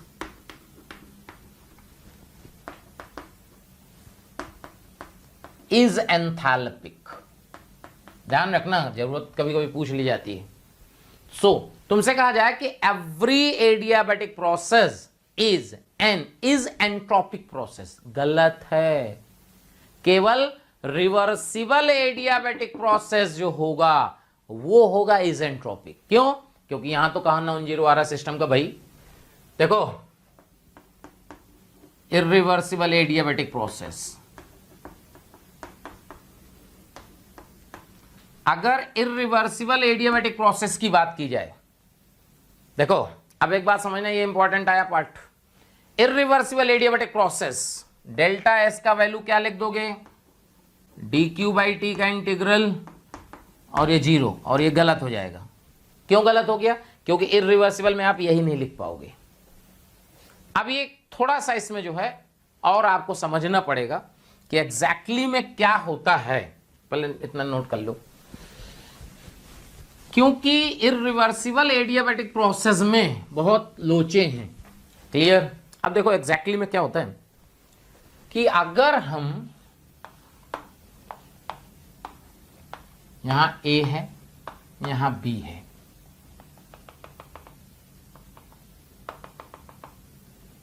यहां पे P1 V1 V2 P2, याद है।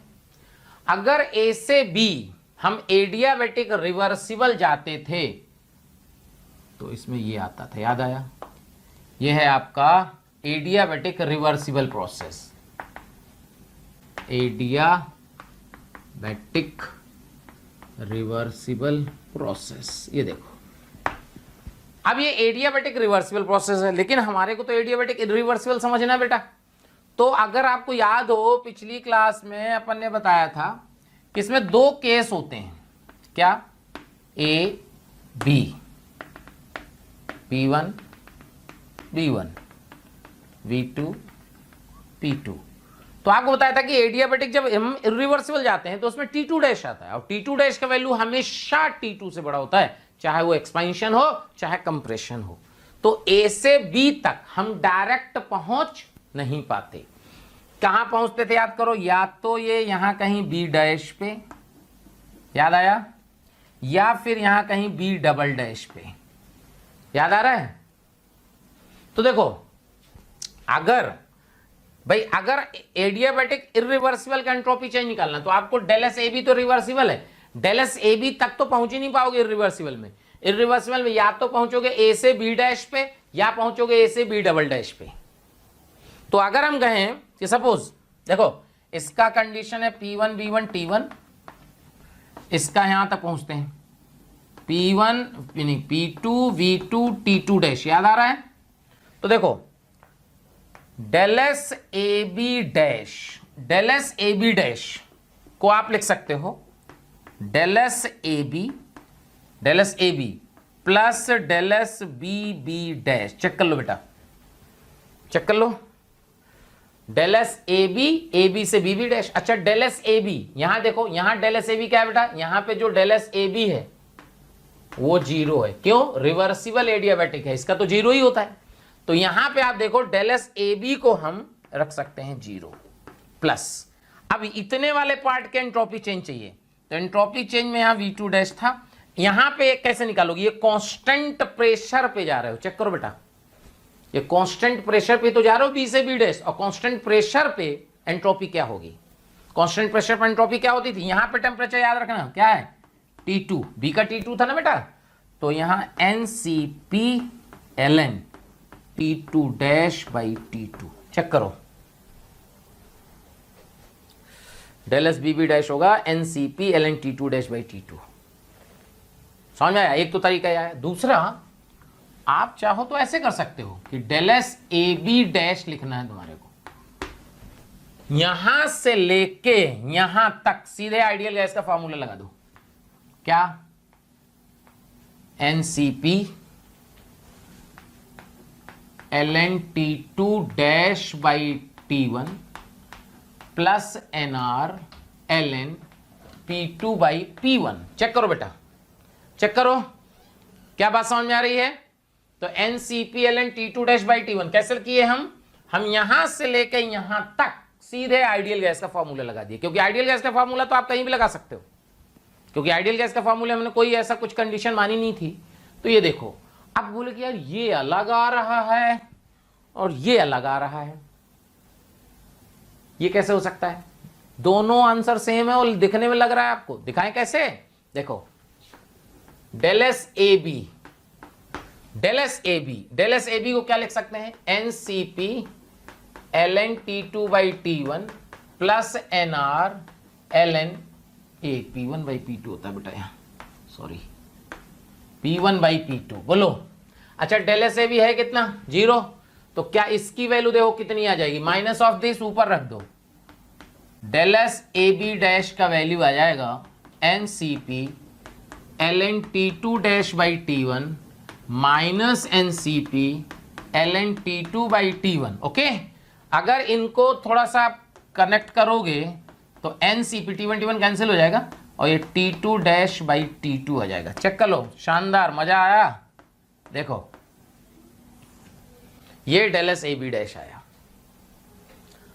अगर बाई चांस आपको क्वेश्चन में कहा जाए कि del S A B double dash निकालना है, यानी कैसे, यानी फाइनल वॉल्यूम दोनों का सेम है, ये क्वेश्चन में लिखा होगा कि फाइनल प्रेशर दोनों का सेम है, रिवर्सिबल इरिवर्सिबल का, कि को फाइनल वॉल्यूम सेम है। अगर फाइनल वॉल्यूम बोला, रिवर्सिबल इरिवर्सिबल का फाइनल वॉल्यूम सेम है, तो फिर अपन ये फाइनल वॉल्यूम सेम का मतलब ये लगाएंगे और यहां पे आ जाएगा N C V L N T two dash by T two. क्यों, क्योंकि यहां पे डेल एस ए बी तो जीरो हो जाएगा और यहां से ये कांस्टेंट वॉल्यूम का N C V L N T two dash by T two, यहां टी टू यहां टी टू डैश। क्या कहानी क्लियर है? तो ये है एडियाबैटिक इरिवर्सिबल का एंट्रोपी चेंज। अच्छा, इसका जो है डेल एस सराउंडिंग क्या हो जाएगा समझना, ये हो जाएगा minus Q system by T. अच्छा, क्यू सिस्टम तो जीरो ही है ना, तो डेल एस सराउंडिंग क्या हो गया, zero. Del S surrounding zero हो गया और ये ए बी डैश देखो, टी टू डैश का वैल्यू हमेशा टी टू से बड़ा, तो क्या सिस्टम का entropy always greater than zero और सराउंडिंग का जीरो, तो इसका मतलब यूनिवर्स का एंट्रोपी हमेशा पॉजिटिव। फिर समझो, कभी भी कोई इरिवर्सिबल प्रोसेस आएगा उसका यूनिवर्स का एंट्रोपी हमेशा पॉजिटिव आएगी। क्या भाई कहानी समझ में आ रही है? देख लो केवल टी टू डैश निकालना है अपने को और सीधे फॉर्मूले में रख देना है, आंसर आ जाएगा। क्या भाई बात समझ में आई? अब हम लोग बात करेंगे entropy change for irreversible phase transition.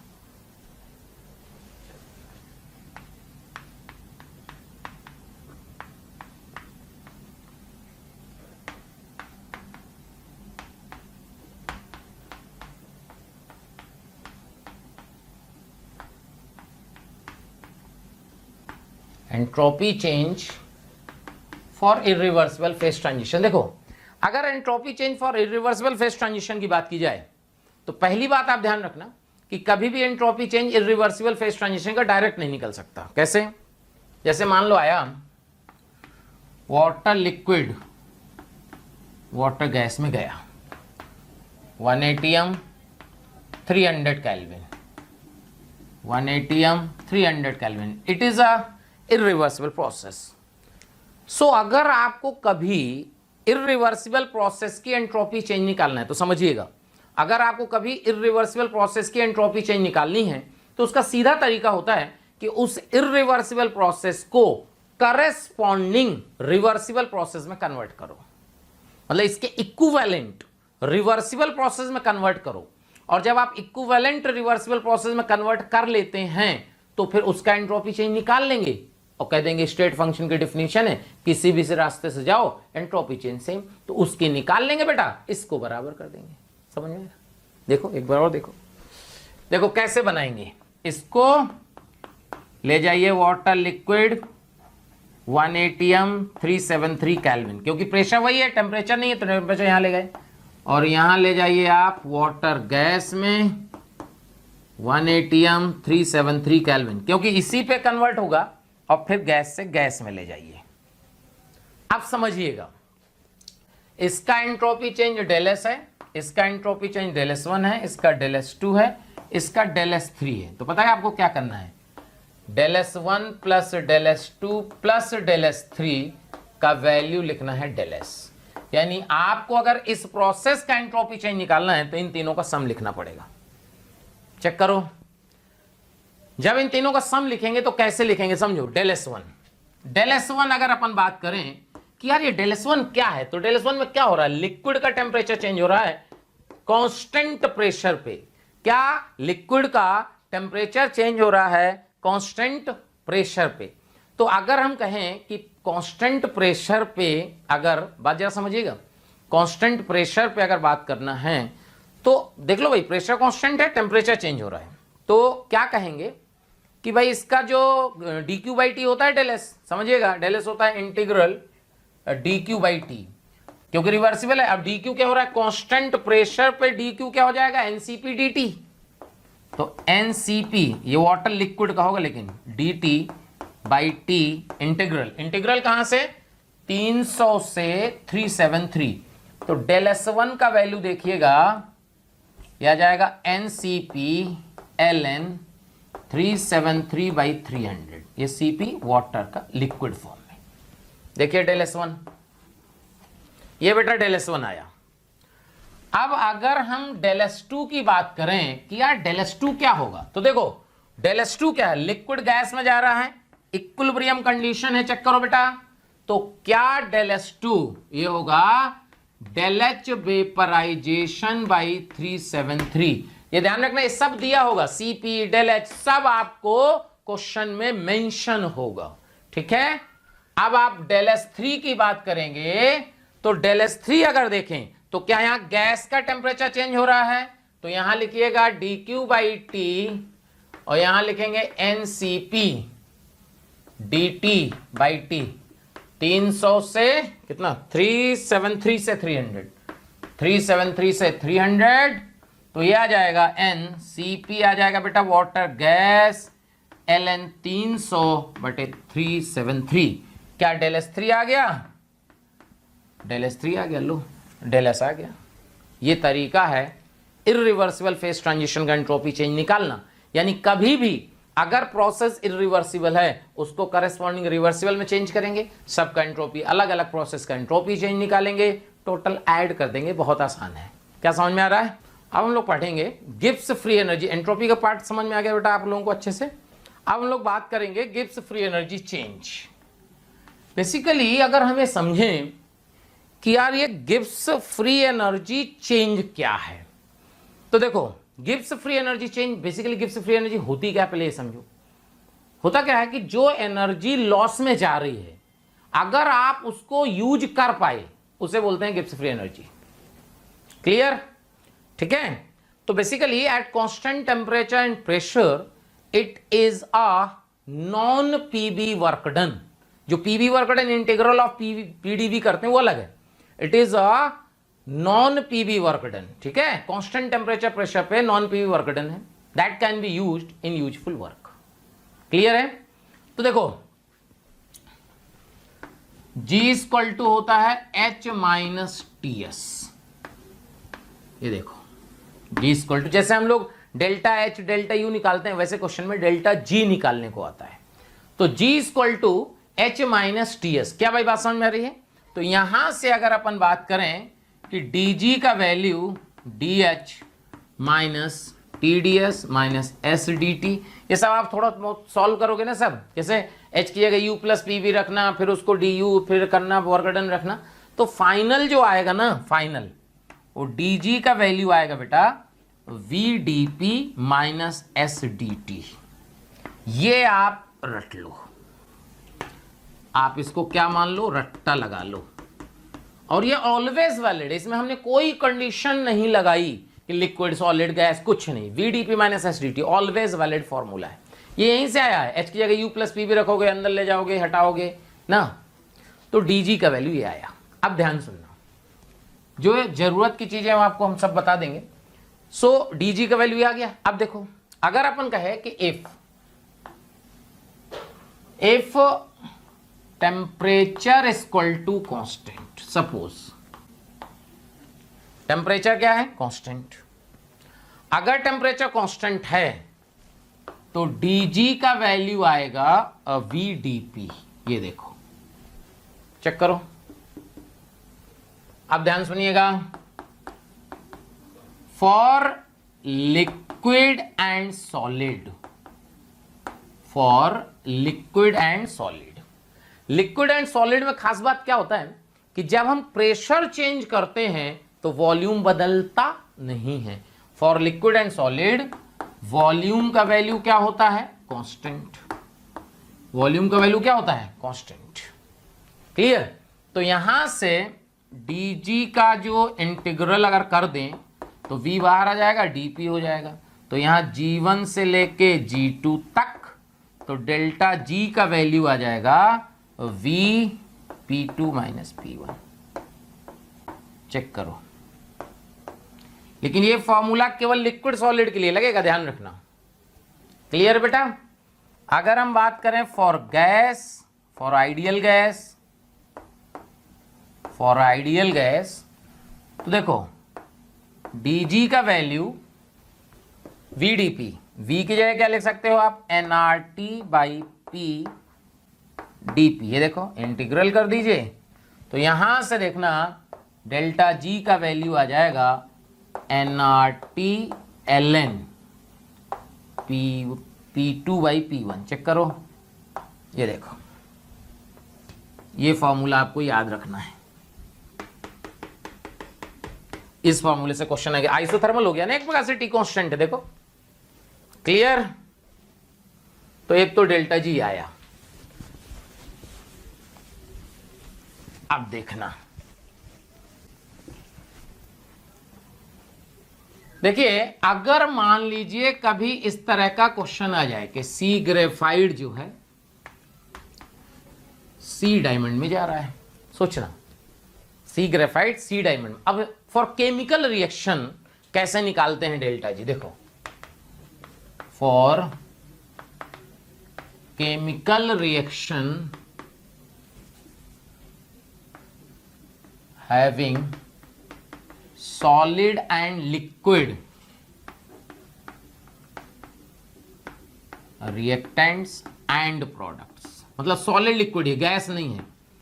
तो देखो कैसे, डी ऑफ डेल जी का वैल्यू सॉलिड टेम्परेचर कांस्टेंट है, VdP अभी बताया गया था, T कांस्टेंट है, ठीक है। सो दोनों साइड आप क्या करो बेटा, चेंज ले लो, डी ऑफ डेल जी का वैल्यू डेल V dP। अच्छा डेल V क्यों ले लिए, क्योंकि डेल V भी कांस्टेंट रहेगा, सॉलिड का वॉल्यूम कांस्टेंट है तो डेल V भी कांस्टेंट है।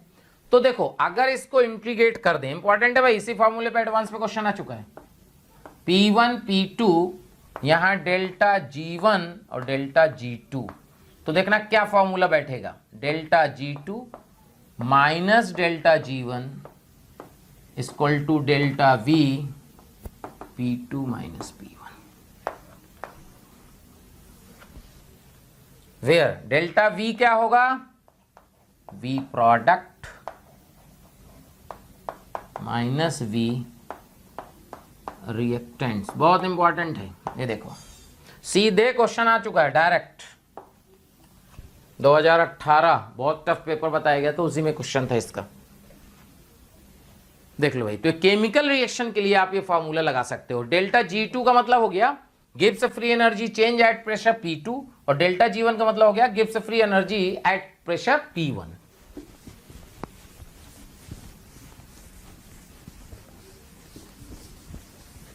क्या कहानी समझ में आई, देख लो। अब देखो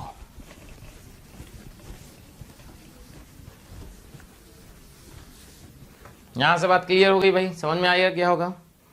अब देखो अगर मान लो इफ प्रेशर का वैल्यू कांस्टेंट सपोज, तो dg का वैल्यू आएगा माइनस SdT। क्लियर, जैसे उस फॉर्मूले पे क्वेश्चन आ चुका है, हो सकता है अब इस पे आ जाए। dg का वैल्यू हो गया minus SdT, but pure S तो आप निकाल ही नहीं पाओगे, तो क्या करो फिर दोनों साइड चेंज ले लो, d of del G equal to del S dt। अब इंटीग्रेट कर दो, डेल G1 से लेके डेल G2 तक, T1 से T2 तक, तो यहां आएगा del G2 minus del G1, ये आएगा बेटा minus del S T2 minus T1। अब ये हुआ कि माइनस डेल S को बाहर क्यों निकाले, तो हमने माना कि T1 T2 के रेंज में डेल S का वैल्यू कांस्टेंट है, मानना पड़ेगा, डेल S का वैल्यू क्या माने बेटा, कांस्टेंट है, देख लो। तो यहां से आ गया। अच्छा डेल्टा G2 डेल्टा G1 का मतलब, डेल्टा G2 का मतलब T2 पे किसी के, ये जो फॉर्मूला है, this formula is valid only for chemical reaction, this formula is valid, this formula is valid only for chemical reaction. ध्यान रखना, डेल्टा G2 का मतलब T2 पे टेम्परेचर, डेल्टा G1 का मतलब T1 पे, मतलब T1 पे डेल्टा G। क्लियर? देख लो भाई, ध्यान रखना। क्लियर? एक तो बात ये समझ में आ गई। अब जो है अगर अपन बात करें कि यार आगे क्या करें, ठीक है भाई, बात समझ में आ गई कि ये फॉर्मूला जो है बेटा देख, क्योंकि इस तरह क्वेश्चन आ चुका है तो हो सकता है कोई दूसरे में ये पूछ ले। अब अपन बात करेंगे प्यारे बच्चों, अगर आपको हमारी वीडियोस पसंद आ रही हों तो उनको लाइक और शेयर करें, जिससे जरूरतमंद बच्चों तक वो वीडियो पहुंच सके। और मैं बच्चों ये कहना चाहता हूं कि आप जब वीडियोस देखें तो उसमें कमेंट जरूर लिखें, क्योंकि एक एक कमेंट, आपका एक कमेंट मेरी पूरी टीम को मोटिवेशन देता है। इसलिए आपसे रिक्वेस्ट है बेटा कि कमेंट जरूर करें। Spontaneous and non spontaneous process, spontaneous and non spontaneous process. अगर अपन ये बात करें कि स्पॉन्टेनियस और नॉन स्पॉन्टेनियस प्रोसेस क्या होता है, तो देखो सिंपल सा कॉन्सेप्ट ये है कि for spontaneous process, for spontaneous process del S universe greater than 0 होता है। फॉर स्पॉन्टेनियस प्रोसेस क्या होता है? Del S universe greater than 0। Clear? अच्छा, अपन ने पढ़ा कि अपन ने क्या पढ़ा? G equal to H minus T S. So delta G का वैल्यू आप लिख सकते हो delta H minus T delta S at constant temperature and pressure. ये देखिए, ये तो फॉर्मूला आपके पास ये है, ठीक है। अब डेल एस यूनिवर्स आपको क्या लिखना है, देखना, del S universe equal to क्या है आपका? Del S system plus del S surrounding. ध्यान सुनिएगा, तो यहां से आ जाएगा डेल एस सिस्टम। अच्छा, यहां डेल एस सराउंडिंग क्या होता है? Minus Q system by T surrounding. याद आया? अच्छा, टेम्परेचर प्रेशर कांस्टेंट है तो जो क्यू सिस्टम है वो डेल एच हो जाएगा, तो यहां से आ जाएगा आपका del S minus del H by T. यहां से आ जाएगा, समझना, T del S minus del H by T. Check करो बेटा, तो यहां से आप देखिएगा कि जो डेल्टा एस यूनिवर्स है वो क्या है? T delta S minus delta H. यहां से देखो, टी डेल्टा एस माइनस, ये क्या है? Minus delta G by T. Check करो बेटा, यानी जो डेल्टा एस यूनिवर्स आ रहा है, समझो, डेल्टा एस यूनिवर्स का वैल्यू है minus delta G by T. तो if delta S universe greater than 0, this means delta G should be negative. So अगर डेल्टा जी निगेटिव हुआ तो प्रोसेस होगा स्पॉन्टेनियस। स्पॉन्टेनियस का मतलब होता है ऐसा प्रोसेस जो बिना किसी एक्सटर्नल एजेंट की हेल्प से होता है, मतलब self driven process is known as spontaneous process. दूसरा आता है non spontaneous process. Non spontaneous process का मतलब होता है del S universe less than 0, this means delta G का वैल्यू पॉजिटिव। क्लियर? तीसरा आता है at equilibrium. At equilibrium delta S universe का value 0, this means delta G का वैल्यू 0। यानी इक्विलिब्रियम पे डेल्टा जी क्या होता है बेटा? 0। ध्यान रखना। क्लियर? क्या समझ में आ गया? तो ध्यान से, अगर कभी इस तरह लिखा हो water liquid, water gas, 1 atm 373 kelvin, 1 atm 373 kelvin, इसका डेल्टा जी क्या लिख दोगे? 0। क्यों? Equilibrium, reversible process. देखो इक्विलिब्रियम कंडीशन की है ना, तो डेल्टा जी 0। अब होता है prediction of sine of delta G. देखना, ये क्वेश्चन बहुत पूछा जाता है जेईई मेन में भी। Prediction of sine of delta G, यानी डेल्टा जी किसी रिएक्शन का पॉजिटिव होगा निगेटिव होगा ये समझती है। जैसे water liquid, water gas 1 atm 300 kelvin, 1 atm 300 kelvin. अब आपको बताना है इसका डेल्टा जी का साइन, क्या बताना है, इंपॉर्टेंट आईटी में क्वेश्चन भी आ चुका है। तो इसका डेल्टा जी का साइन बताना है, पॉजिटिव होगा निगेटिव होगा ये बताना है। एक लाइन में समझना, एक लाइन में देखो, ली चार्टियर्स प्रिंसिपल अपन पढ़े केमिकल इक्विलिब्रियम में, याद है? तो first predict the direction of the reaction with respect to equilibrium condition. कैसे? First predict the direction of the reaction, कैसे? First predict the direction of the reaction. First predict the direction of the reaction. If reaction proceeds in forward direction, then delta G will be negative. ध्यान रखना, अगर reaction forward जा रही है तो delta G negative, and if the reaction proceeds in backward direction then delta G will be positive. And if reaction proceeds in backward direction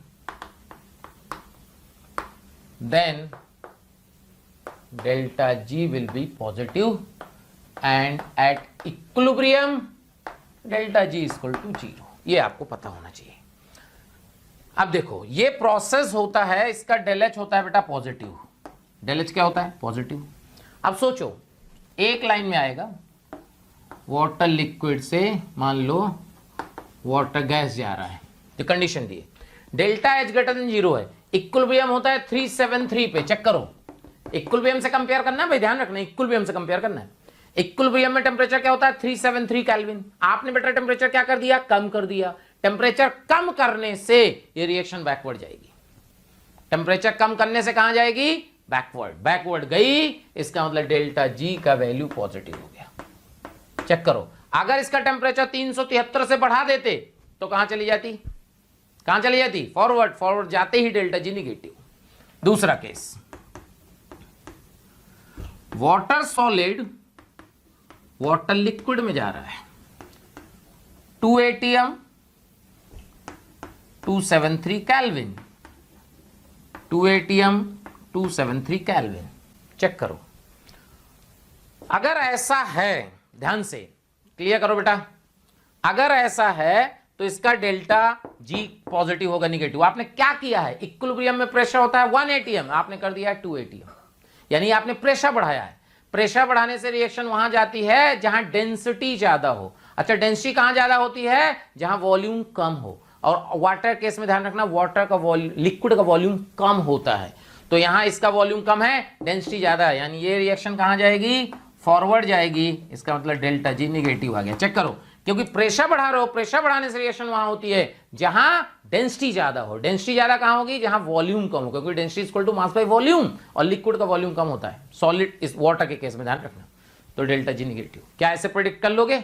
देख लो, अगर अपन ऐसे प्रेडिक्ट कर लिए तो काम हो गया।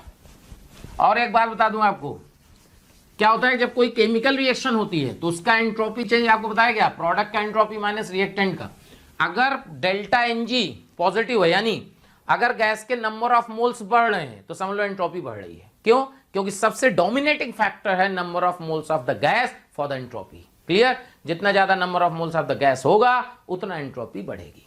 एक तो ये आया। दूसरा एक फॉर्मूला और होता है, delta G equal to delta G naught plus 2.303 RT log Q। ध्यान रखना, delta G naught standard Gibbs free energy change, ये Gibbs free energy change. Q का वैल्यू बेटा QC भी हो सकता है, Q का वैल्यू QP भी हो सकता है, Q का वैल्यू QPC भी हो सकता है। ये है फॉर एक्वस सोल्यूशन ये होगा फॉर गैसियस सॉल्यूशन, और ये होगा फॉर एक्वस गैसियस सॉल्यूशन, मतलब एक्वस भी हो और गैस भी हो। तो जो गैस होगा उसका हम प्रेशर रखेंगे और जो एक्वस होगा उसका कंसंट्रेशन रखेंगे। क्लियर, बात समझ में आ रही है? गैस के लिए हम प्रेशर रखेंगे और एक्वस के लिए कंसंट्रेशन रखेंगे। ठीक है। एट इक्विलिब्रियम डेल्टा जी क्या हो जाएगा? 0। This means delta G naught का वैल्यू आ जाएगा -2.303 RT। अब ये लॉग जो है बेटा के इक्विलिब्रियम, क्योंकि इक्विलिब्रियम पे क्यूसी ही क्या हो जाता था? केसी, तो अब ये के इक्विलिब्रियम हो गया। अच्छा, ये के इक्विलिब्रियम भी केपी हो सकता है, केसी भी हो सकता है, केपीसी भी हो सकता है। देखिए इसको आप ऐसे भी लिख सकते हैं, डेल्टा जी नॉट का वैल्यू -RT ln के इक्विलिब्रियम। ये देख लीजिए। क्लियर? अच्छा, एक फॉर्मूला और है आपके पास, delta G naught equal to delta H naught minus T delta S naught. Clear? अगर हम यहां डेल्टा जी नॉट का वैल्यू रख दें, देखना, तो यह आ जाएगा -RT ln के equilibrium equal to delta H naught minus T delta S naught. इससे क्वेश्चन बहुत आते हैं, इसीलिए आपको बताया जा रहा है। तो ln के इक्विलिब्रियम का वैल्यू आएगा minus delta H naught by RT plus delta S not by R। ये देखो, ये फॉर्मूला आप याद कर लेना। के इक्विलिब्रियम कांस्टेंट है। सो अब देखो यहां पे ग्राफ आएगा ln के इक्विलिब्रियम वर्सेस 1/t का। देखो, if delta S not greater than 0, ये क्योंकि ये इंटरसेप्ट है, अगर इंटरसेप्ट क्या हो गया? पॉजिटिव, तो यहां से देखो ये इंटरसेप्ट पॉजिटिव हो गया, तो ऐसे भी हो सकता है, ऐसे भी हो सकता है, ऐसे भी हो सकता है। देखो कैसे, ये तब होगा जब डेल्टा एच नॉट का वैल्यू 0 है, ये तब है जब डेल्टा एच नॉट पॉजिटिव है, और ये तब है जब डेल्टा एच नॉट निगेटिव है। चेक करो, बहुत इंपॉर्टेंट क्वेश्चन है, बन सकता है इसमें क्वेश्चन। देखो पता कैसे बनेगा क्वेश्चन। देखिए क्वेश्चन इसमें ऐसे बना देगा कि मान लीजिए N2 + 3H2 gives 2 ammonia reaction, एक पर्टिकुलर रिएक्शन के लिए बता सकता है, और इसमें बोलेगा कि ln के इक्विलिब्रियम वर्सेस 1/t का ग्राफ कैसा आएगा। तो सबसे पहला काम तुम्हारा है कि डेल एस नॉट चेक करो, पॉजिटिव है कि निगेटिव। तो यहां क्या नंबर ऑफ मोल्स घट रहे हैं, इसका मतलब इसका डेल एस नॉट निगेटिव है, यानी इंटरसेप्ट निगेटिव आएगा। इंटरसेप्ट क्या आया? निगेटिव। यहां से कहीं स्टार्ट होगा बेटा, चेक करो। अब इसका डेल एच चेक करो, डेल एच क्या है? ये है डेल एच नॉट निगेटिव। क्यों? यहां से डिकम्पोजिशन है तो एंडो है, तो फॉरवर्ड हो गई एक्सो, यानी डेल एच नॉट निगेटिव है, यानी स्लोप जो है इसका स्लोप क्या है? अगर स्लोप की बात करें ना तो minus del H naught by R slope है बेटा। तो अगर डेल एच नॉट निगेटिव है तो स्लोप पॉजिटिव आ गया। ये देखो ऐसा ग्राफ आएगा, बहुत इंपॉर्टेंट है, समझ लो। क्लियर? देखो कहीं कहीं बुकों में लिखा होता है कि देख, इफ जैसे मान लो N2 gas, O2 gas, 2NO gas, बोले इसका डेल एस नॉट 0 नहीं होगा, इसका डेल एस नॉट पॉजिटिव आता है। अब खुद दिमाग लगाना कैसे पॉजिटिव आता है। हमेशा कभी भी डेल्टा NG अगर 0 है, कुछ बुकों में लिखा है कि अगर डेल्टा NG 0 हो तो डेल एस नॉट रिएक्शन का 0 हो जाएगा, ऐसा कोई गारंटी नहीं है। देख लो, क्या भाई यहां तक बात समझ में आ रही है? क्लियर? देख लो, क्या भाई बात क्लियर हो गई? तो अब जो है थर्मोडायनेमिक्स में एक चीज बचती है, थर्ड लॉ ऑफ थर्मोडायनेमिक्स। जरूरत नहीं, कोई पूछता नहीं है, चाहो तो आप किसी बुक से पढ़ लेना। क्या होता है उसमें थर्ड लॉ में, क्या बोलता है कि भाई एब्सोल्यूट जो क्रिस्टलाइन सॉलिड होते हैं परफेक्टली, अगर टेम्परेचर 0 केल्विन को अप्रोच कर गया तो एंट्रोपी भी 0 हो जाती है। ये थर्ड लॉ है, ना वो होता है ना ये होता है, समझ लो। If the temperature of perfectly crystalline, third law बता रहे हैं, थर्ड लॉ सुन लो, वही थर्ड लॉ है। If the temperature of the perfectly crystalline solid approaches to 0 kelvin, then entropy of the perfectly crystalline solid also approaches to 0। इसका मतलब कि अगर टेम्परेचर 0 केल्विन हो गया तो एंट्रोपी भी 0 हो जाएगी। यह है थर्ड लॉ। क्लियर? क्योंकि सेकंड लॉ बोलते थे कि एब्सोल्यूट एंट्रोपी आप नहीं निकाल सकते, थर्ड लॉ बोलता है कि एब्सोल्यूट एंट्रोपी आप निकाल सकते हो। इतना सा काम है। क्या समझ में आ गया? क्लियर है बेटा? कोई डाउट नहीं है? ठीक है, तो थर्मोडायनेमिक्स में इतना अपन ने पढ़ लिया। ठीक है, ओके बेटा, चलो धन्यवाद। प्यारे बच्चों, अगर आपको मेरे वीडियो पसंद आ रहे हैं और आप मुझसे पढ़ना चाहते हैं तो मैं अभी आपको एक नंबर दे रहा हूं, उस पर आज ही कॉल करें, जिससे आने वाले वीडियो आपको मिल जाएं और आप उससे लाभान्वित हों। नंबर लिख लीजिए 18002121 799।